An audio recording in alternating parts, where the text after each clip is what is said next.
croire au tzaddik.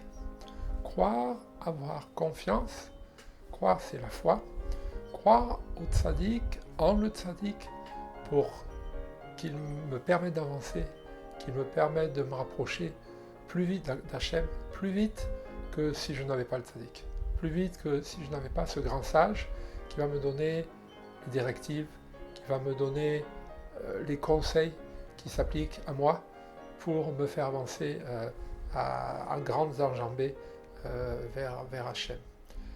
Le sujet de cette Torah 255 du côté Moran, c'est un sujet fondamental dans notre relation avec Hachem, dans la relation que chacun d'entre nous entretenons avec Hachem, pour la bonne et simple raison que nous devons avoir un guide pour nous dire si nous avançons dans la bonne direction ou pas.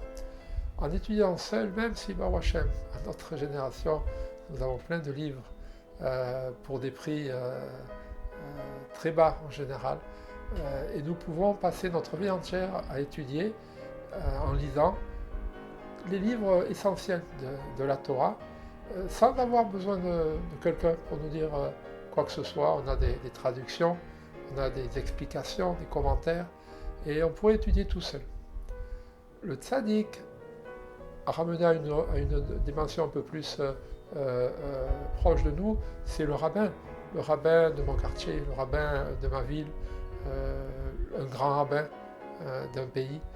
Le tzaddik en général, ça fait référence à quelqu'un d'une stature encore plus élevée. Je pense par exemple au Rav Ovadia Yosef, Rav Kanivsky. Il y a Baruch Hashem, beaucoup de rabbanim, beaucoup de rabbs dans les villes, dans les pays, beaucoup de grands rabbs de France, grands rabbs d'Angleterre, et ainsi de suite. Mais le Rav Ovadia Yosef, le Rav Kanivsky, il y en a d'autres, Rav Steinman par exemple, eux par contre il n'y en a pas beaucoup dans chaque génération. Ça, ce sont plus des personnes qu'on appelle des tzaddiks.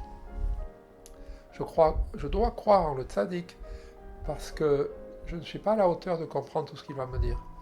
Et cette relation à laquelle fait référence Rabbeinu dans cette leçon 255, elle pointe du doigt quelque chose qui est très important, c'est la limite du das, du tat, de l'intelligence en quelque sorte, que l'être humain peut mettre dans sa relation avec Hachem et indirectement avec sa relation avec le tzaddik.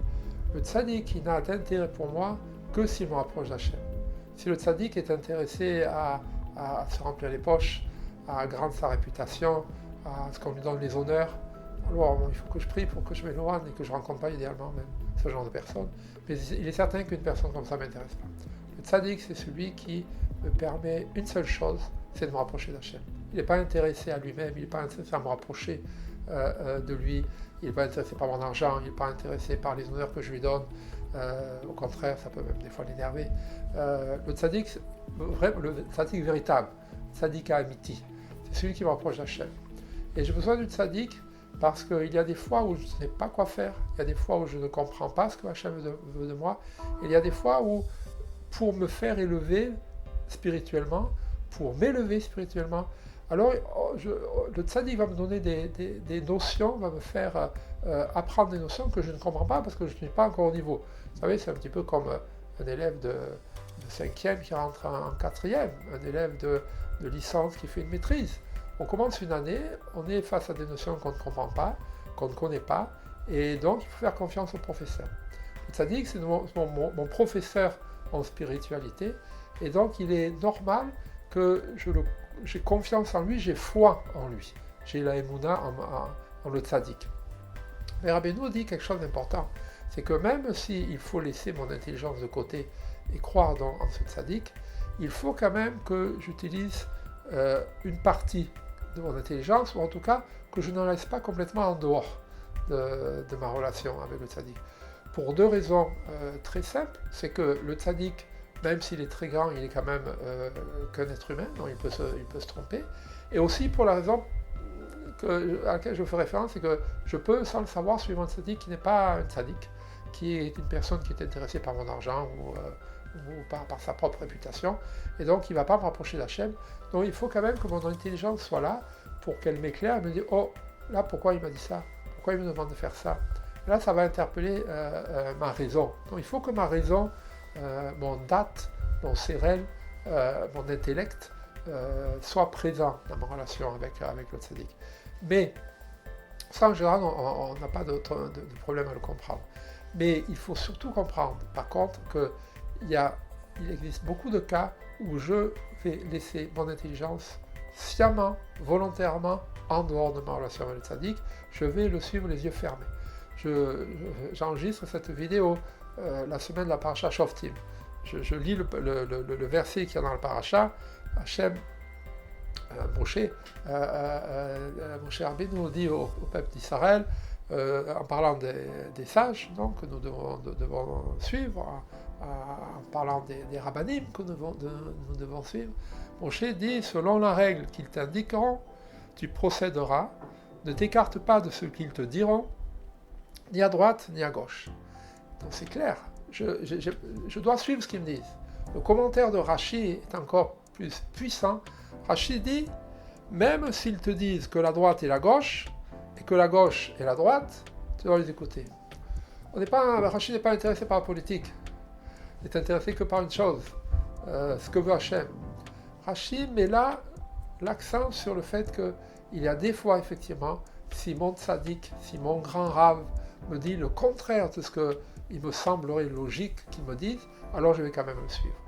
Alors, je vais avancer selon les conseils de mon tzaddik, même si je ne comprends pas ce qu'il me dit. Tout le temps, d'une manière constante, les yeux fermés complètement, et peu importe ce qu'il me dira, non. Je garderai toujours un brin d'intelligence pour que s'il me dit quelque chose qui est par exemple contraire à la lara, tiens, voilà un morceau de porc, mange-le, bon appétit. Il ne peut pas me dire ça le tzaddik, c'est pas possible. En règle générale, il ne va pas me dire quelque chose comme ça. Tiens, je te donne les clés de ma voiture, on est samedi après-midi, il va faire un tour. C'est Shabbat. Alors, je prends des exemples un peu simples évidemment, mais dans ma relation avec mon tzaddik, avec mon grand rave, je garde mon intelligence quand même, une parcelle de mon intelligence pour être sûr que je ne me fais pas avoir. Il faut parler concrètement. Alors, cette leçon 255, elle est courte, mais il faut bien la connaître, il faut bien l'assimiler, il faut bien la comprendre. Je ne dois pas m'étonner si à l'occasion, je ne comprends pas ce que me dit mon tzaddik, je vais quand même écouter ses conseils.